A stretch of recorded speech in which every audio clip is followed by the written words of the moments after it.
Let's talk about penal substitutionary atonement and Isaiah 53.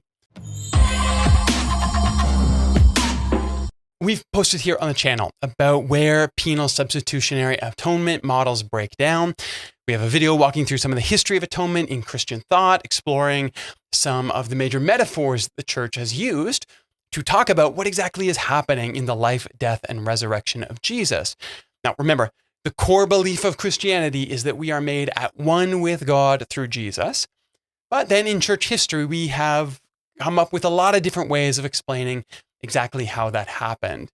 And one of those ways is called PSA, or penal substitutionary atonement. Now, the notes here, Cole's notes here, are that all humans are guilty of sin.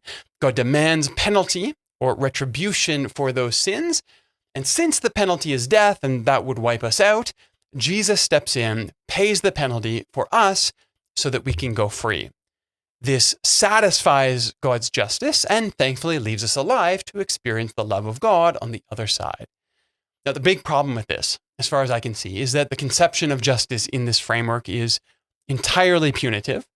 Justice has no positive effect, no restorative power. Justice is simply, you did a bad thing, now a bad thing happens to you.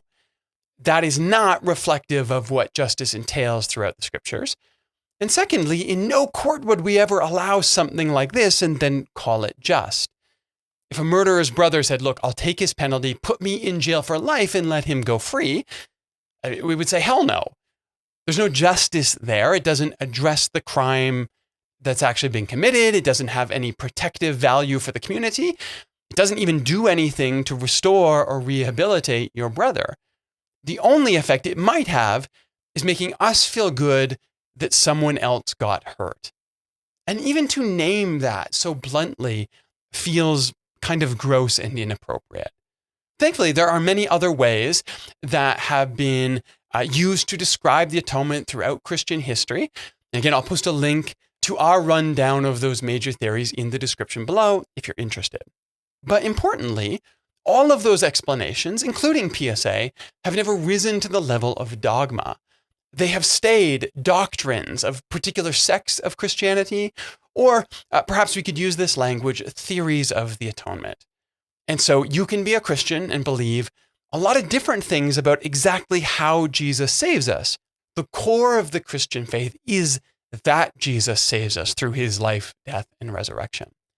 However, the problems with penal substitutionary atonement have found their way back into online debates. Our perspective here remains unchanged. No need to jump back into that pool too far. But I did want to talk about one of the major passages that is used by proponents of penal substitutionary atonement. And to be honest, one of the passages that often a lot of people get tripped up on when they begin to expand their thinking beyond very narrow penal models of the atonement.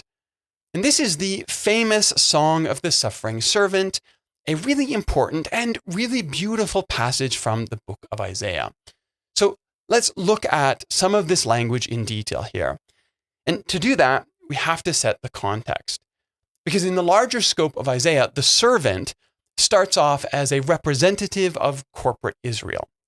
The servant is essentially God's chosen people meant to bring light to the nations. But as is the general theme of the Hebrew scriptures, Israel fails at that. And so beginning in Isaiah 49, the scope of the servant begins to narrow. And now the servant is not just an individual that represents the nation, the servant really starts to become an individual, one who will succeed where the nation failed and ultimately bring salvation to the ends of the earth. Now, by the time we get to the heart of the passage, the servant's song, the larger metaphor of anthropomorphizing Israel into this person really has narrowed down into a singular identity. But even acknowledging that, we have to understand that this is a shift in a metaphor. And therefore, there are always going to be multiple ways to read this. Some Jewish readers will see this narrowed servant as a messianic figure. Others will simply see this as a sharpening of the point in terms of the metaphor. The servant is still ultimately Israel, but the focus and the intensity of that image are increasing so that we really get the point across, which is why the language becomes more singular. Within the context of Isaiah, both of those actually make sense because the nation has already been described as a singular servant. It's not necessary to read this image as directly pointing to Jesus, and most Jewish readers today certainly won't see it as Jesus, but may not even see it as messianic. Now, in general, we do as Christians believe that this image is pointing to Jesus. And that is because this is affirmed in the book of Acts, specifically chapter 8. Philip meets an Ethiopian official, and he helps him understand specifically the book of Isaiah, and in particular, verses from the Song of the Suffering Servant, explaining to him that this is indeed talking about Jesus. So yes, as Christians, we do believe that the song is ultimately about Jesus, but even that about has a range of meaning. In fact, when you look at Daniel or the Wisdom of Solomon or Romans or Revelation, even the early church letter of 1 Clement, what you find is that the suffering servant from Isaiah is held up as the paradigm for anyone who suffers righteously. Andrew Rilera, in his book Lamb of the Free, says it this way: Isaiah 53 is read as the script for what it looks like for the righteous and the just to live in an unjust, unrighteous world. Now, of course, if that is true, then as Christians, we believe Jesus is the ultimate fulfillment of that script. He is the one who lives perfectly justly, perfectly righteously in an unjust world. And that's really all that we see affirmed in Acts chapter 8. It doesn't tell us how Jesus fulfills this passage. It doesn't even attempt to go into an explanation of the theory or the method behind the servant's work. It simply affirms that yes, Isaiah 53 is the script and Jesus is the one who fulfills that perfectly. And so in that sense, it's important even for Christians to understand that we should read Isaiah pointing us to Christ, but not necessarily in a one-of-one kind of way. Isaiah sees the narrative of those who suffer for what is right, and he imagines that ultimately that will be how God changes the world. Isaiah doesn't necessarily mean that he has clearly and specifically Jesus in mind, but as Christians, seeing the whole story looking back, we see Jesus plainly evident there. Okay, so with that as context, let's go back to the words of Isaiah and see what they tell us about Jesus.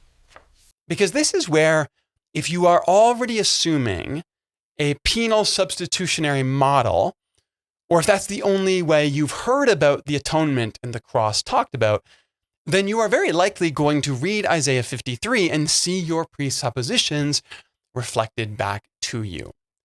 What's important to note, though, is that for the first 1,500 years of Christianity, PSA was not the starting point that people would have brought with them to Isaiah 53, which means they probably read it differently than us.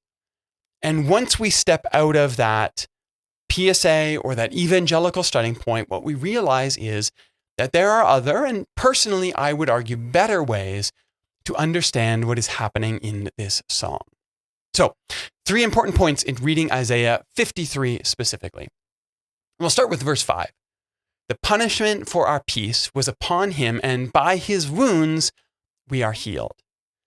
Now, the key word here is punishment, sometimes chastisement. The Hebrew word, though, is musar. And what's important about this word is that musar is not retributive punishment. It's not penalty in a legal sense. It is, I would argue, unsurprisingly restorative. So it can be discipline or correction, even instruction, but always with a purpose. For example, Proverbs 3 talks about a father and his loving discipline, uses the same word we see here. Or Isaiah 26, an example right from in this book, talks about corrective suffering that leads people back to God. Same word again. This is not punishment for punishment's sake, punishment in and of itself. It's suffering, pain that leads to better outcomes. So yes, I would say there is a cost here that is paid by the servant. He suffers for others. Maybe you could even say on behalf of others. But importantly, the suffering is not paid to anyone. It is experienced by the servant. The punishment was not intended for anyone else to suffer. It was the suffering that the servant endured to bring us peace by living righteously in a broken world. In other words, we could say that the servant lived righteously in an unrighteous world and paid the price for doing that. Through that, he renewed the world's relationship with God, brought wholeness and harmony and healing to the nations. We'll talk about how he gets there later, but importantly, God didn't do the bad things to Jesus. Jesus experienced the bad things as consequences for living justly in an unjust world.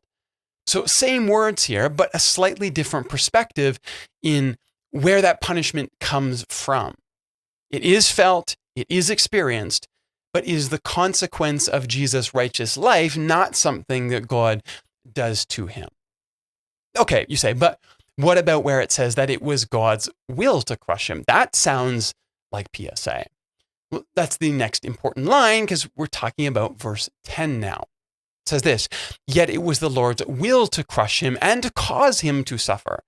And though the Lord makes his life an offering for sin, he will see his offspring and prolong his days."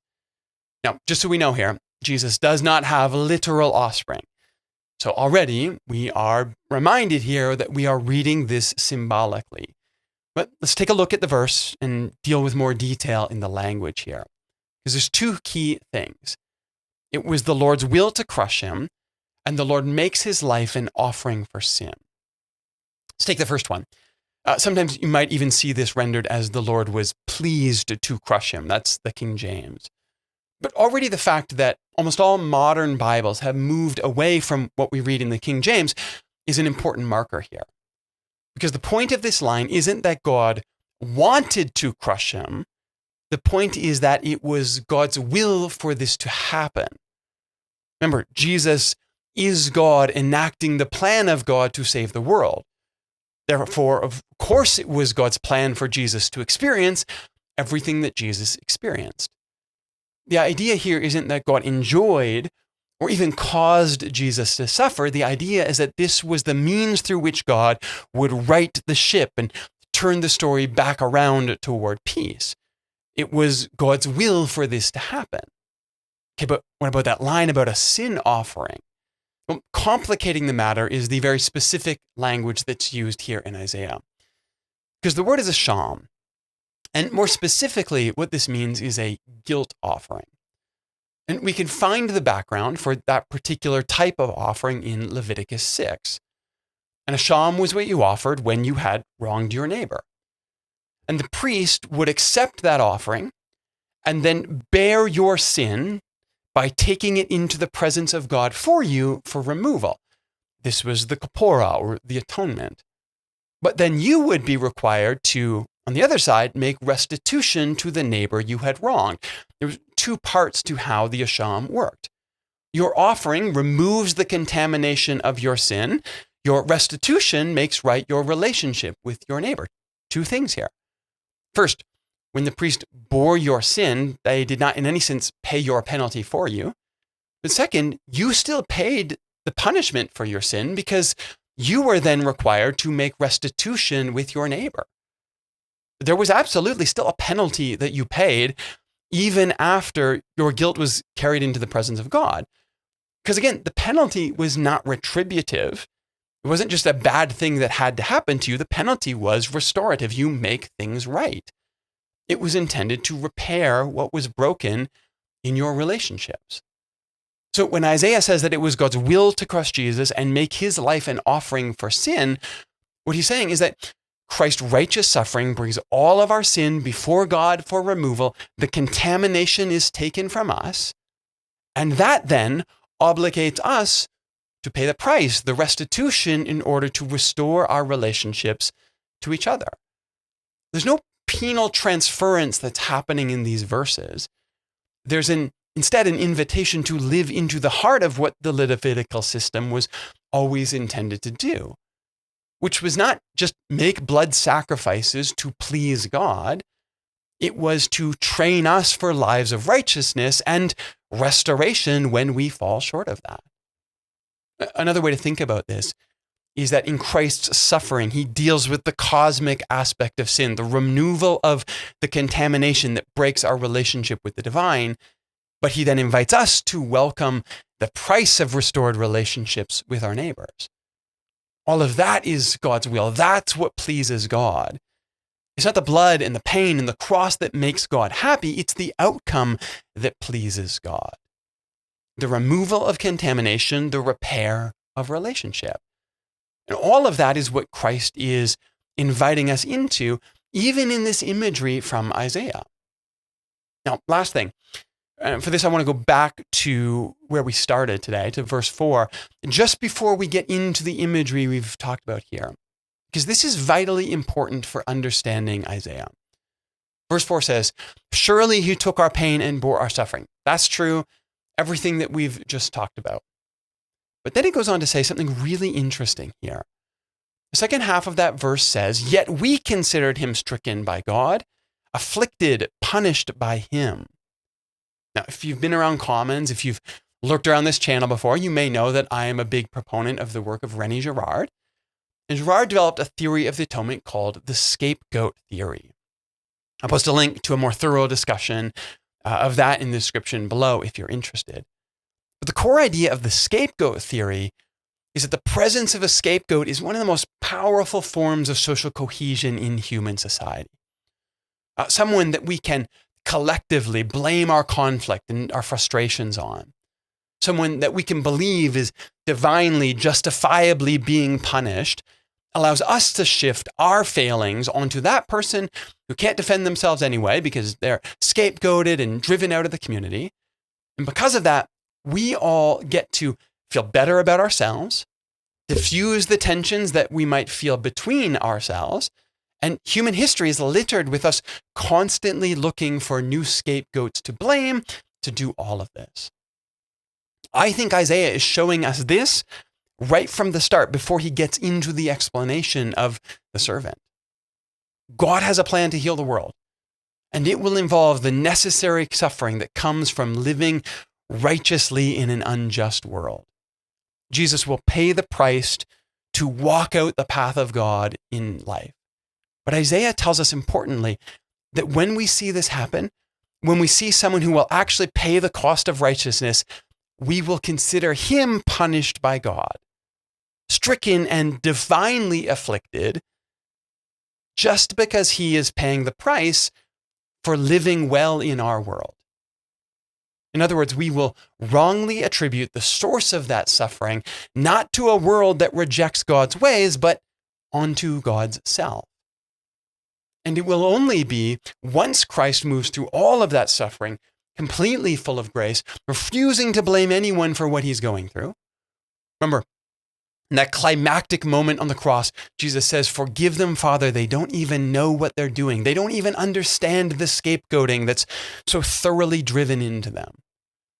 Jesus will move through all of that suffering with perfect love, and then will be resurrected on the other side to prove that the punishment, the suffering, was not because he had done anything wrong. It was not because he was rejected by God the way that we had thought.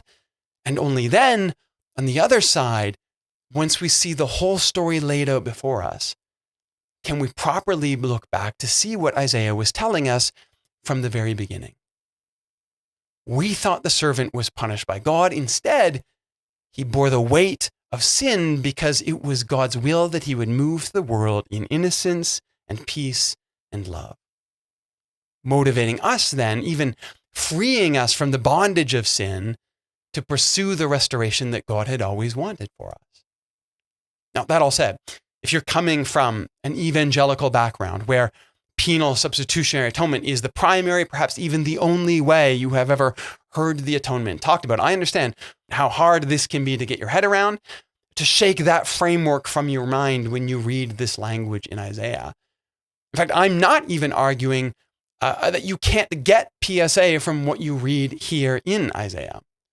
What I'm suggesting is that it is not at all clear-cut or obvious or necessary from the text of Isaiah.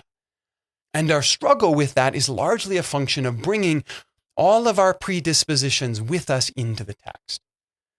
If we can even step back from those just for a moment, my argument is that we can see something far more beautiful than just a legal transference of penalty, and instead an invitation into the kind of life God always wanted for all of us. The kind that recognizes the cost of our sin and the cost of living peacefully in a world of war, the kind that bears the price of making restitution every time we fall short, trusting that our contamination has already been wiped clean by Christ.